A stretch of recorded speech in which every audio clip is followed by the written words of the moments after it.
renounced to the race, the cold era, because he learned that the United States had technology from these beings. From the Greys. From the Greys.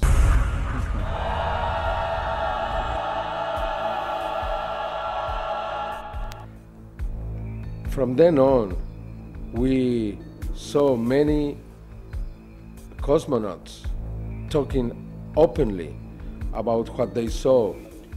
We have different videos recorded by these cosmonauts where you can see strange things floating in the space. Non ho fatto in tempo a prendere la macchina fotografica o una videocamera perché è sparito da circa 7 secondi. А где вы летели? На какой части Земли? Eravamo sopra il Newfoundland.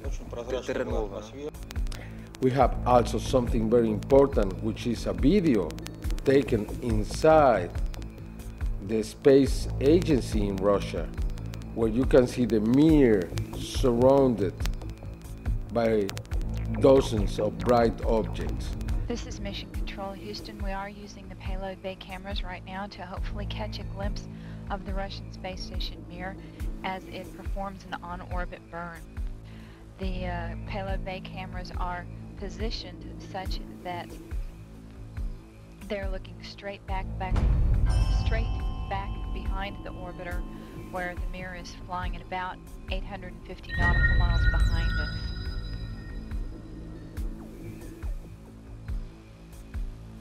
No joy from here, sorry. Hope it was a good one though for our friends.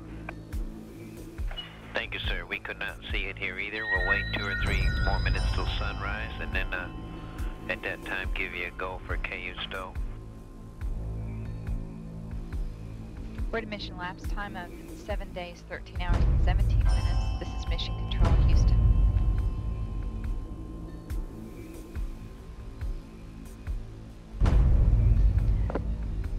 The Mir space station is now visible. Yeah, we do see something flashing visually, but we're not sure that that might be.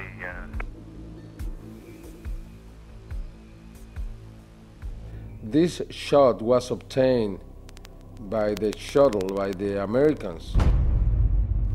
NASA never released that piece of video.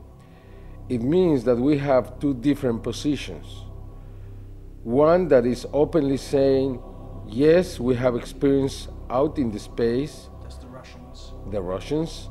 And we have the other, which is the NASA explanation that there is nothing in there. They don't release anything. We have to obtain every evidence from an outside source, but not from NASA.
there are creatures living in outer space.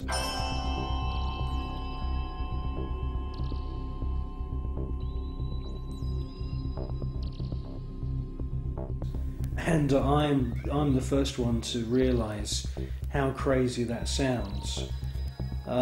Scientists would immediately say, well, that's impossible. There's ultraviolet radiation in space. Without having a craft around you, you'll die. Well, all I can say is that these, I call them space serpents, they do exist.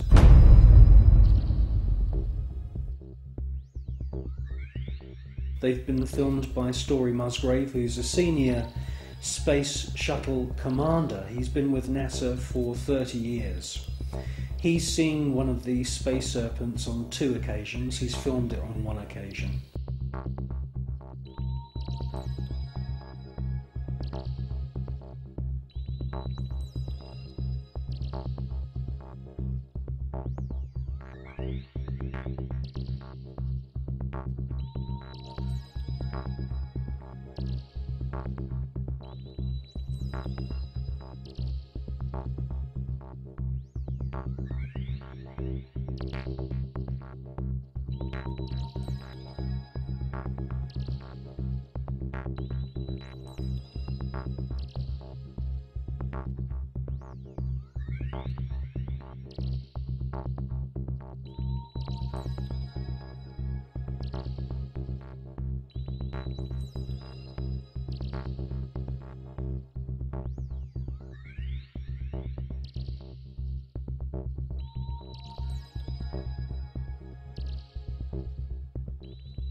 They've also been filmed from the ground, flying around in the upper atmosphere. Now, quite frankly, we don't know anything about the life cycle of these creatures, but they do fit in with the descriptions of other kinds of critters, other strange-looking creatures that astronauts from the very early days of NASA have reported.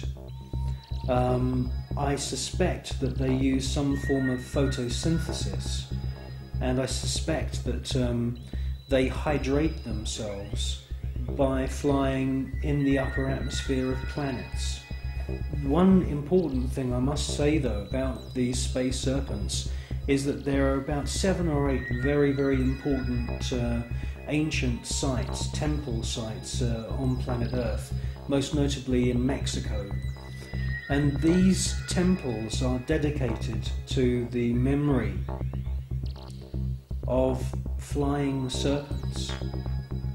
And this is what we see in this footage, is flying serpents. There also seems to be a very interesting relationship between the flying serpent and these small luminous spheres.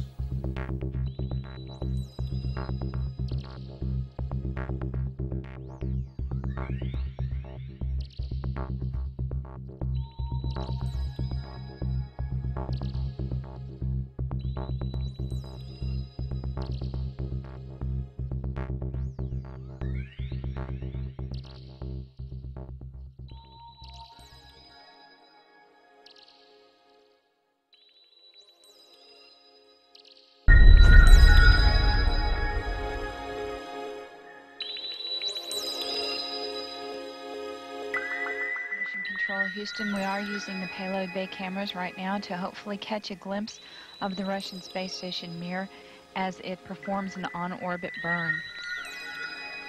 Though it will be difficult to pick Mir out from the stars as they pass behind us, the payload bay cameras are positioned such that they're looking straight